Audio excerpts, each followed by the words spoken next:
여러분, 2026년 4월 12일 오전 6시 30분, 파키스탄 이슬라마바드에서 전 세계에 숨통을 쥐고 있던 21시간의 마라톤 평화협상이 완전히 박살났습니다. 미국 JD 벤스 부통령이 우리의 최종적이고 최선의 제안을 이란이 걷어찼다고 선언한 직후, 곧바로 에어포스2에 올라타 파키스탄을 떠나버렸죠. 이란 외무부 역시 미국의 무리한 요구 때문이라며 책임을 돌렸습니다. 중동의 운명, 아니 글로벌 경제의 운명이 걸린 협상이 단 하루 만에 파국을 맞이한 겁니다. 그런데 여기서 진짜 기가 막힌 역설이 하나 등장합니다. 전 세계의 증시가 폭락하고 유가가 미친 듯이 솟구치는 이 절체절명의 순간에 정작 회담 개최국인 파키스탄의 소셜미디어 트렌드 1위가 뭐였는지 아세요? 바로 파키스탄의 악명 높은 모바일 세금 PTA 텍스 밈이었습니다. 파키스탄 네티즌들은 미국 부통령이 이슬라마바드 공항에 내리자마자 세금 안 내서 아이폰이 먹통됐을 거다라며 벤스 부통령의 얼굴을 합성하고 조롱하며 놀고 있었어요. 게다가 파키스탄 고등교육위원회의 끔찍하게 느린 행정 처리를 비꼬면서 평화협정 도장 받으려고 민원실에서 며칠째 번호표 뽑고 대기 중이다. 심지어 파키스탄 길거리 음식 먹고 배탈 나서 협상 못 나왔다는 가짜 뉴스까지 수만 번씩 리트윗됐죠.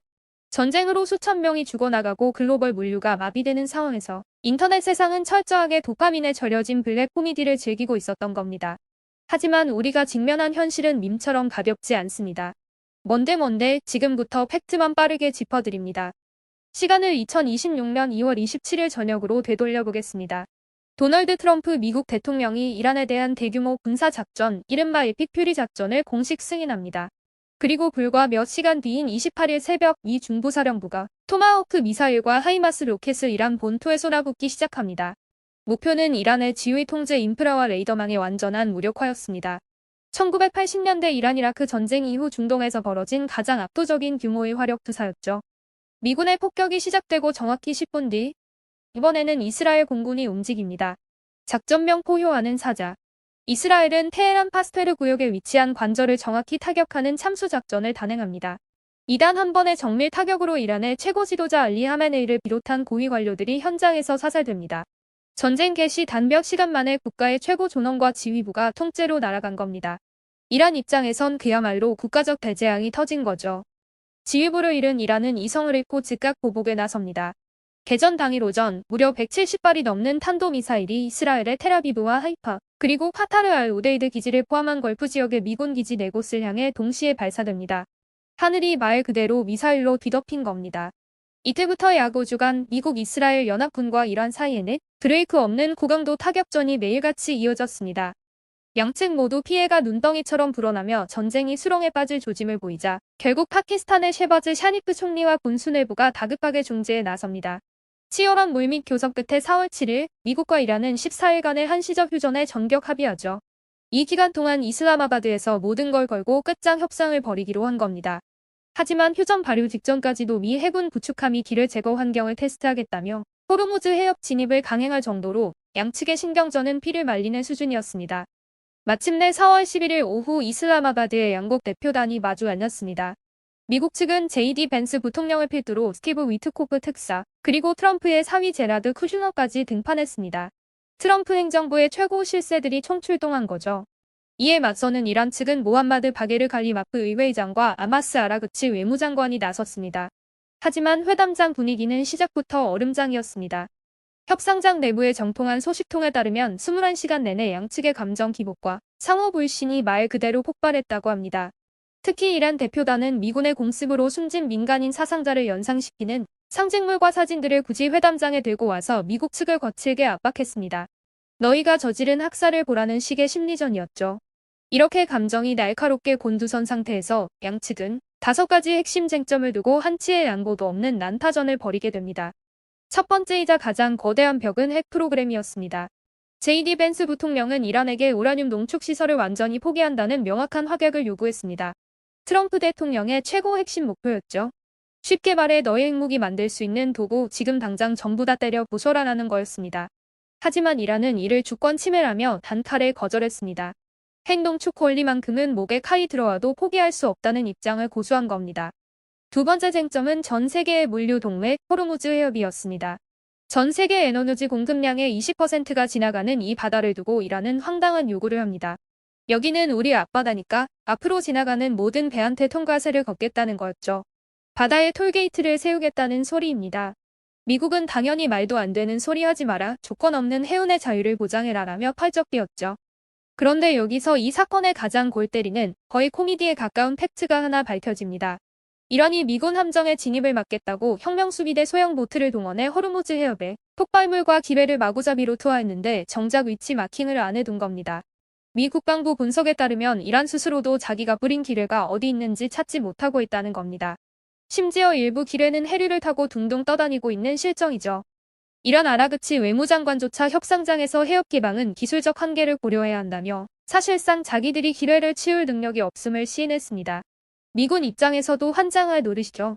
이란 해군의 절반 이상을 수장시켜버렸지만 바다에 흩뿌려진 지뢰밭을 즉각적으로 완벽히 청소할 대규모 기뢰 제거 역량을 당장 투입하기엔 리스크가 너무 컸기 때문입니다. 결국 현재 호르무즈 해협은 이란과 친한 우방국 배들만 눈치 보며 통행료를 내고 지나가는 사실상 마비 상태에 빠졌습니다. 세 번째 쟁점은 돈이었습니다. 이란은 우리가 한 발 물러설 테니 카타르 같은 은행에 묶여있는 우리 동결 자산을 즉각 해제해달라고 강하게 요구했습니다. 수십조 원 단위의 돈줄을 풀어달라는 거였죠. 하지만 미국 대표단은 단일 달러도 그냥 내줄 생각이 없었습니다. 대규모 경제적 양보 자체를 협상 의제에서 완전히 배제해버리며 이란의 숨통을 더 옥죄었습니다. 여기에 이란은 선을 넘는 요구를 추가합니다. 미군 폭격으로 부서진 거 전부 배상금 내놓고 휴전 범위도 레바논을 포함한 중동 전역으로 확대해라. 미국 입장에선 어이가 없는 거죠. 벤스 부통령은 부다페스트에서 이란 측이 휴전 범위에 레바논이 포함된 것으로 오해한 것 같다며 단호하게 선을 그었습니다. 미국의 목표는 오직 이란 영토 내의 핵시설 통제와 호르무즈 해협 안보, 이 두 가지 좁은 목표뿐이었으니까요. 결국 양측이 한치의 양보도 없이 맞서다 결렬된 이 협상의 이면에는 그들이 감당해야 했던 어마어마한 피해 대가가 있었습니다. 먼저 이란 측의 피해는 괴멸적입니다. 개전 한 달여 만에 이란군 전사자는 최소 6,000명, 부상자는 15,000명에 달합니다. 행가오 같은 인권단체는 사망자가 6,600명이 넘는다고 추산하죠. 뿐만 아니라 미나브 학교 폭격 등으로 수백 명의 민간인이 억울하게 목숨을 잃었습니다. 이란의 경제와 군사 인프라 피해액은 무려 1,450억 달러, 우리 돈으로 약 195조 원이 증발해버렸습니다.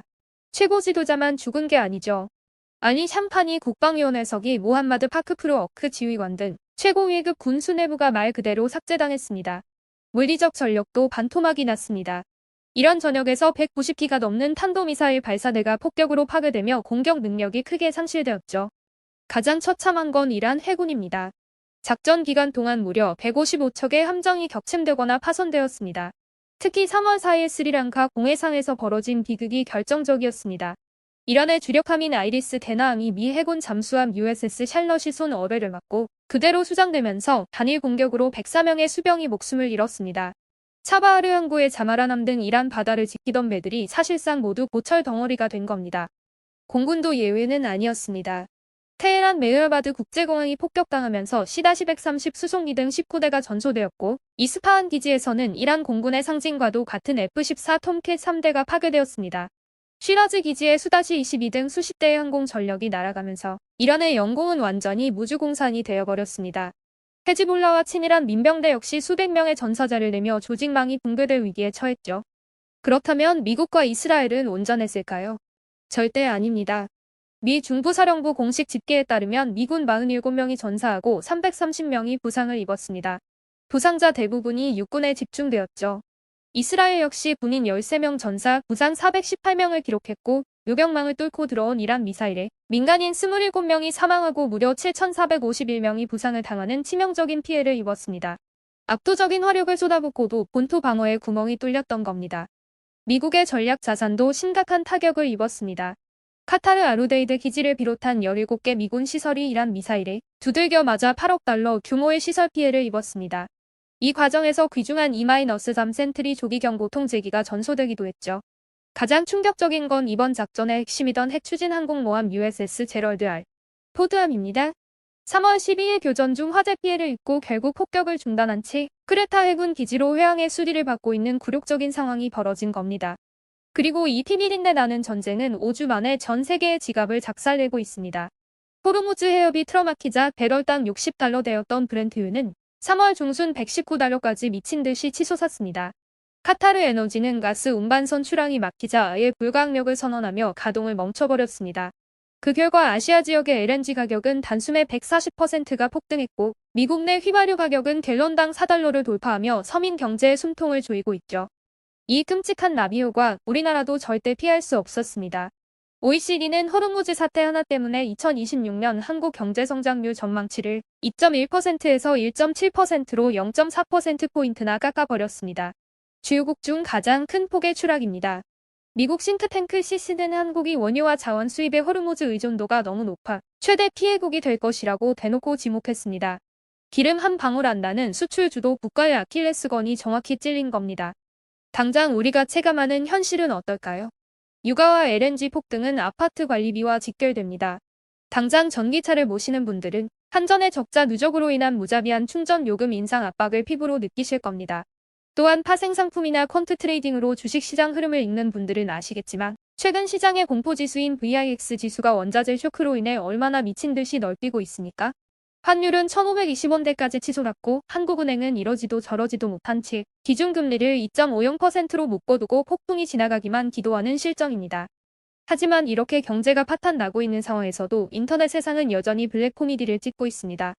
북미 최대 커뮤니티 레딧의 군사 게시판에서는 미 국방부의 작전명 에픽 퓨리를 두고 챗GPT가 대충 지은 거냐 가장 오글거린다며 털옷 입고 노는 퍼리를 붙여 에픽퍼리 작전이라고 비웃는 밈이 대유행입니다.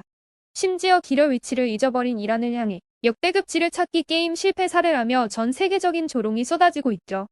이런 냉소주의는 기아 자본시장의 투기판으로까지 번졌습니다. 크립토 예측 시장인 폴리마켓에서는 전쟁 장기화와 유가 폭등이 트럼프 행정부를 무너뜨릴 것이라며 2026년 6월 30일 이전에 트럼프가 대통령직에서 사임할 것인가 라는 파생상품 베팅이 터져 나왔습니다.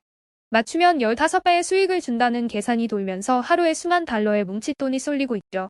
외교적 참사와 피비린내 나는 비극마저 단기 차익 실현의 도구로 써먹는 자본주의의 가장 차갑고 잔인한 민낯입니다. 다음 상황을 한번 정리해 봅시다. 이슬라마바드에서의 21시간 평화협상은 결국 양국에 좁힐 수 없는 탐욕과 불신 속의 휴지 조각이 되었습니다. 현실 세계에서는 수천 명이 목숨을 잃고 글로벌 에너지 공급망이 박살나며 당장 우리의 밥상 물가와 주식 계좌가 녹아내리고 있습니다. 하지만 소셜미디어에서는 세금 정책을 조롱하는 밈과 실패한 지뢰찾기 드립이 쏟아지고 크립토 시장에서는 대통령 하야에 베팅을 걸고 있죠. 우리는 지금 역사상 가장 참혹한 군사적 충돌과 가장 가벼운 인터넷 밈이 실시간으로 공존하는 기괴한 시대를 목격하고 있습니다. JD 벤스 부통령이 빈손으로 귀국길에 오르면서 14일간의 한시적 휴전이 끝나며 이란과 연합군은 다시 서로를 향해 불을 뿜을 것입니다. 호르무즈 해협의 길에는 여전히 바다를 떠돌고 있고 우리 경제의 목줄은 1만 킬로미터 밖 중동의 미치광이 같은 치킨 게임에 잡혀 있습니다. 우리가 인터넷 밈을 보며 웃고 넘기기엔 지금 당장 청구되고 있는 경제적 피해 명세서가 너무나도 무겁습니다. 호르무즈가 막힌 세계에서 과연 한국 경제는 버텨낼 수 있을까요? 그리고 트럼프 행정부는 과연 이 전쟁의 수렁에서 어떻게 빠져나올 계획일까요? 다음 시간에는 이번 사태로 가장 막대한 이익을 챙기고 있는 보이지 않는 손, 방산 및 에너지 카르텔의 실체를 낱낱이 파헤쳐 드리겠습니다. 세상의 모든 복잡한 이슈를 가장 빠르고 직관적인 팩트로 짚어드리는 시간. 지금까지 뭔데뭔데였습니다. 오늘 이야기가 도움이 되셨다면 구독과 좋아요 부탁드리며 여러분의 통찰력 있는 의견을 댓글로 자유롭게 남겨주세요. 저는 더 강력하고 날카로운 취재로 다시 돌아오겠습니다. 감사합니다.